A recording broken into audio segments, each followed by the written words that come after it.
Well, it's time to take a look back at the weather events that made headlines across the country this year. This morning, I am so pleased to have Environment Canada in studio, just releasing its annual list of the top 10 weather-related events across the country. Coming in at number 10 was Windsor's record rainstorm in September, costing that city more than $100 million.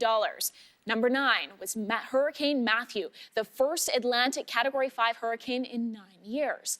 Number 8, a tale of two very different spring conditions, weather conditions on opposite sides of the country, led to steamy summer conditions and the Arctic sea ice to continue melting.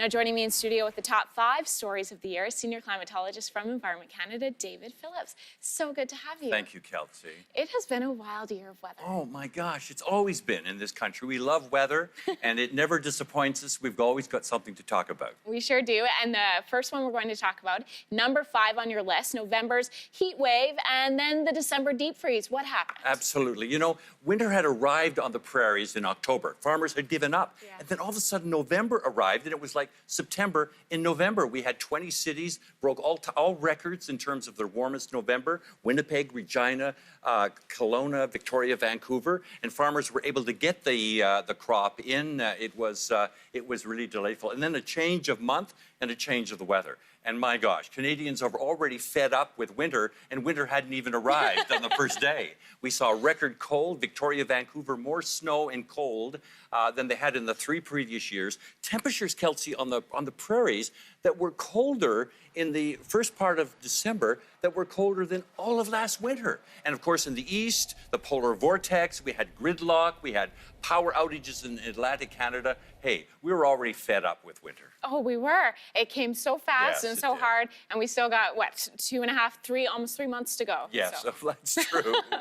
Okay, number 4 on the list was the sizzling heat from the summer, especially in eastern Canada. Yes. You know, it didn't start that way. We had snow and cold in Ontario, Quebec, and people were thinking, oh my gosh, we're going to pay for the kind of warm winter we had. And then all of a sudden, on the long weekend in May, it just came and it stayed for 7 months, right through till November.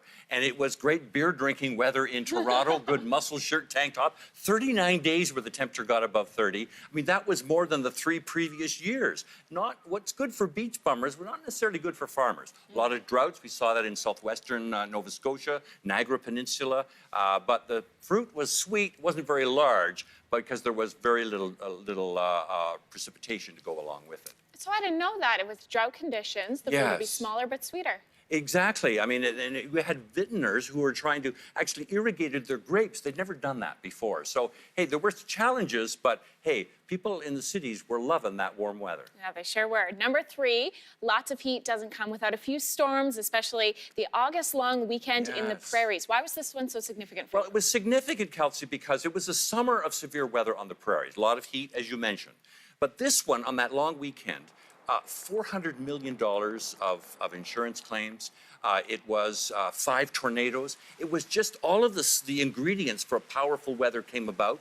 And then we had grapefruit-sized hail, heavy rains. I mean, in Fort McMurray, for example, they were water skiing down streets that were homes that had been charred by forest fires. So it was a really expensive, very costly, but also big storm across all 3 prairie provinces. Coming in at number 2 was the so-called Super El Nino, virtually canceled winter last year. It did. And, you know, we are the snowiest country in the world, the second coldest.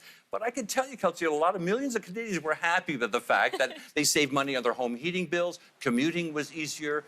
We saw in Winnipeg, for example, one of the coldest cities in the world, only 1 day where the temperature fell below -30. They normally would have 15 or 16 of those suckers, you see. And skating on the Rideau Canal in Ottawa, they had only 18 days to do that, you see. So unlike the previous year, which were 59 days, couldn't build ice roads. We saved money on home heating bills. So there were winners and losers because of that summer that was canceled. Absolutely. Or the winter that was canceled, yes. Number 1 on the list, we couldn't have this list without saying Fort McMurray. Oh, absolutely. And you know, the seeds of that disaster, Kelsey, were sown earlier. We had the driest winter, spring in 72 years of record keeping, the second warmest. That fire created its own weather. I mean, it created tornadoes inside it, like dry lightning. And of course, it was a $4 billion hit. 88,000 disaster refugees had to get out of town. They could feel the heat, they could see the flames, and they could smell the smoke. You had people in Portugal smelling that forest fire. It was just, you could see it from space. Truly, without question, the #1 news story and weather story in Canada this year. It has been an incredible year, and I can't wait to see what 2017 brings. Dave, thank you so much for being here.